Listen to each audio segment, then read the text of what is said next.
और ये एक दिन 2 दिन पहले जवाहर सिंह बैठम ने जो मीटिंग करी प्रशासन से, जवाहर सिंह बैठम ने सारा मामला को हैंग करा है और सारा मामला बिल्कुल स्पष्ट नजर आ रहा है कि यहाँ दादागिरी चल रही है। ये दादागिरी हम चलन देंगे ना, चाहे हमारा कुछ भी हो। नगर कलेक्टर साहब से मिले थे, उन्होंने बोला था भाई हमें पता है आपके कब्रिस्तान है, लेकिन जो थोड़ा बहुत अतिक्रमण आगे से जो कर रखा किसी ने वो हटाएंगे।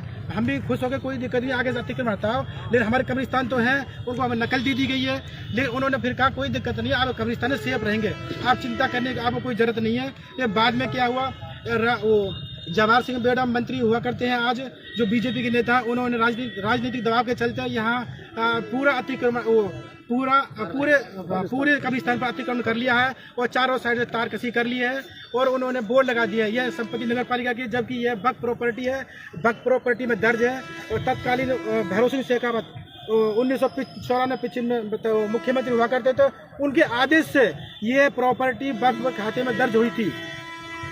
ये और ये मेव पट्टी की संपत्ति है और मेवों का मालिकाना हक है। जबकि बस स्टैंड के लिए जो जमीन दी गई है वो मुस्लिमों ने दी है अपनी पट्टी से, दान की हुई जमीन है 6 बीघा 6 बीसों में से। जो बस स्टैंड बना हुआ वो भी वक्फ प्रॉपर्टी बना हुआ है जो मेवों ने दान की है।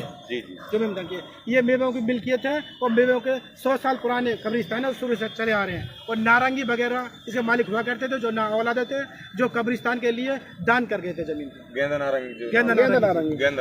अच्छा एक बात वकील साहब, एक मिनट, यहाँ में जो आदेश हुआ है इसका, इस आदेश में कब्रिस्तानों को हटाने के लिए आदेश हुआ है, कब्रिस्तान बाउंड्री का आदेश हुआ है या फिर ये खोखा वगैरह लग रहे थे रोड पे के लिए हुआ है? कब्रिस्तानों के लिए कोई आदेश नहीं हटाने के लिए, सिर्फ ये आदेश है कलेक्टर अपनी विवेक से काम करे और अपनी जो आपकी जो शिकायत है कलेक्टर को शिकायत करें। हाई ये बताते हैं भाई हमने हाई कोर्ट के निर्देश के अनुसार कार्रवाई की है, जबकि हाई कोर्ट का कोई निर्देश नहीं है कब्रिस्तान हटाने के लिए। उनका सिर्फ निर्देश ये कलेक्टर कार्रवाई करे, आप इस सुनवाई कलेक्टर साहब करेंगे।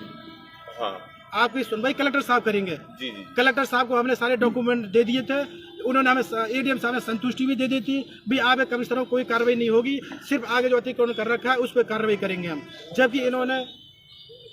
जबकि रोड के साथ साथ हम अतिक्रमण हटाएंगे, जबकि उन्होंने अन्याय करते हुए अन्यायपूर्वक हमारे साथ कार्रवाई की है और हमारे सभी कब्रिस्तान को अपने कब्जे में ले लिया है। अब ये बताइए जी, अगर कोई आदमी ना जाए, कोई भाई जिंदगी मौत सबके साथ है, अब कोई मर जाता है तो आज हम कहाँ दफनाएंगे, कहाँ दफन करेंगे? हमारे तो पूरे कब्रिस्तान ले लिए उन्होंने। इस मेव पट्टी का इकलौता कब्रिस्तान ये था 4965, जिसको सरकार ने ले लिया है। आप हमें बताएं भाई हम अपनी मैयत को कहाँ दफन करें?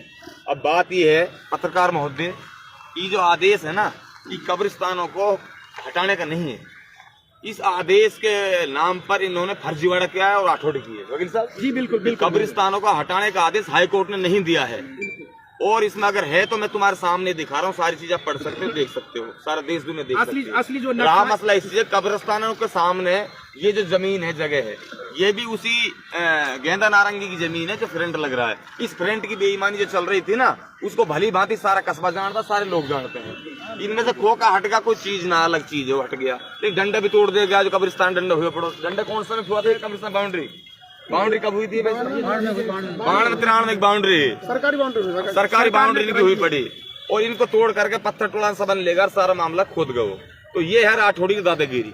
और ये एक दिन 2 दिन पहले जवाहर सिंह बैठम ने जो मीटिंग करी प्रशासन से, जवाहर सिंह बैठम ने सारा मामला को हैंग करा है और सारा मामला बिल्कुल स्पष्ट नजर आ रहा है कि यहाँ दादागिरी चल रही है। ये दादागिरी हम चलन देंगे ना, चाहे हमारा कुछ भी हो।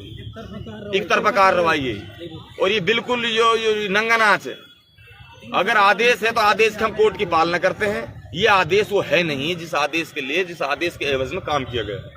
वकील साहब जी बिल्कुल। देखिए ये 2001 में नगर पालिका जो अपने संपत्ति पे हक जमाती है, उन्होंने एक सर्वे कराया था वक्फ बोर्ड ने, उन्होंने यहाँ रिपोर्ट भेजी थी भाई हमें आप सर्वे करके दें। उन्होंने अपनी सर्वे रिपोर्ट में वक्फ बोर्ड राजस्थान सरकार को ये भेजा था, ये प्रॉपर्टी नगर पालिका की नहीं है, ये प्रॉपर्टी नगर पालिका की नहीं है, ये प्रॉपर्टी वक्फ बोर्ड की है।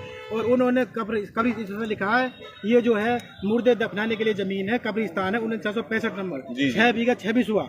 उन्होंने खुद अपनी मोहर लगी हुई है नगर पालिका की, सन 2001 की रिपोर्ट भेजी हुई है, सर्वे रिपोर्ट नगर पालिका ने खुद ने भेजी थी वक्फ बोर्ड के लिए। अच्छा, फिर अब पुलिस प्रशासन इसमें क्या क्या कार्रवाई की है? पुलिस प्रशासन हमें सुनने के लिए तैयार नहीं था भाई। वो कहते हैं ईओ के आदेश है, ईओ के पास जाते हैं तो कहते कलेक्टर साहब के आदेश है, कलेक्टर साहब के पास जाते हैं भाई मैंने कोई आदेश नहीं दिया। जबकि हम कल शाम को कलेक्टर साहब के पास गए थे, उन्होंने बोल दिया था भाई मैंने कोई आदेश नहीं किया है मैंने कोई आदेश नहीं, आप ईओ साहब से संपर्क करें। लेकिन जब पुलिस प्रशासन के पास कोई आदेश ही नहीं आया है तो फिर ये क्यों तोड़ा गया है?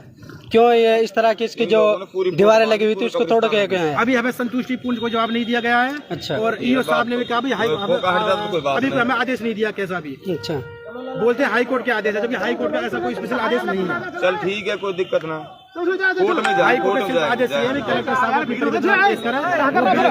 तू चल, तुम चल क्या होगा? ना कुछ ना, अरे रोक बुरी तरह आराम से, आप कहीं जाना तुम। ये एक मिनट मैं दिखा देता हूँ। ये बाकी बॉर्डर रोक करना चाहिए फिर। देख बोले मत, थोड़ा सा आवाज साफ ना आए। समझ लो ढंग से बात, तो भीड़ भाड़ है। नहीं, कोई बात ना, यही ठीक है, थोड़ी देर बातचीत ही हो जाए तो।